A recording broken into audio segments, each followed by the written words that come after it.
For today's video guys ay tara nga't samahan niyo muna kami kumain ni Isaac dahil nagmukbang kami dito sa Mang Inasal. Medyo mahina nga lang yung boses ko kasi nandito ako sa Bulacan at natutulog na ng mga oras na to yung lola ko. Open na open kasi at walang kisame yung bahay namin kaya naman dinig na dinig yung boses kahit mahina. Bali matagal na nga itong video na to at ngayon ko lang na-edit. Ang pagkakatanda ko nga ay araw yan ng Sabado kaya naman gutom na gutom kami. Gawa ng pag Sabado nga ay naglilinis kami ng mga water dispenser sa mga kliyente namin. Ilang minuto nga lang na magsimula kami kumain ay ito nga kay Isaac ay halos paubos na agad. Grabe ba? Kaliit-liit ng katawan pero parang nilunok lang lahat ng kanin. Yung sa akin nga ay halos hindi pa nababawasan yung isang serving. Paano ba naman kasi tignan nyo naman, kakain lang puro paharot. Pero grabe din talaga kumain dito as in walang kupas yung lasa. Ewan ko ba bakit nagkakaganyan yung boses ko, parang kakain ng lupa. Ang pagkakatanda ko nga din ay last year pa kami huling nakakain dito sa Mang Inasal. Kaya naman kitang kita sa video na talagang sulit na sulit talaga. Sabi ko pa nga sa kanya ay paramihan kami ng makakain na kanin. Napakalakas talaga ng loob mag-aya no. Akala mo naman talaga hindi high blood. Bali ng mga oras nga na yan ay pangalawang kanin na ni Isaac. At yun sa akin paubos pa lang din yung pangalawang kanin. Sobrang solid talaga niyan, lalo yung sasawsaw mo siya sa toyo na may sili. Tapos may kasama pang kalamansi. Tapos yung kanin mo naman ay pinaliguan ng chicken oil. Grabe talaga.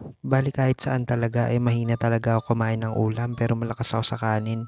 Kita nyo naman guys, ang dami ko pang natitirang ulam. Dati kasi nung bata pa ako ay talagang hindi kami gaanong nakakapag-ulam. Madalas nga ay toyo, suka at saka mantika lang yung inuulam namin. Tapos kapag darating yung araw na susweldo si mama ay saka pa lang kami makakakain ng totoong ulam. Siguro ngayon nakalakihan ko na yung ganun kaya hanggang ngayon ay matipid pa rin ako mag-ulam. Kaya ang title po ng vlog na to ay ulam.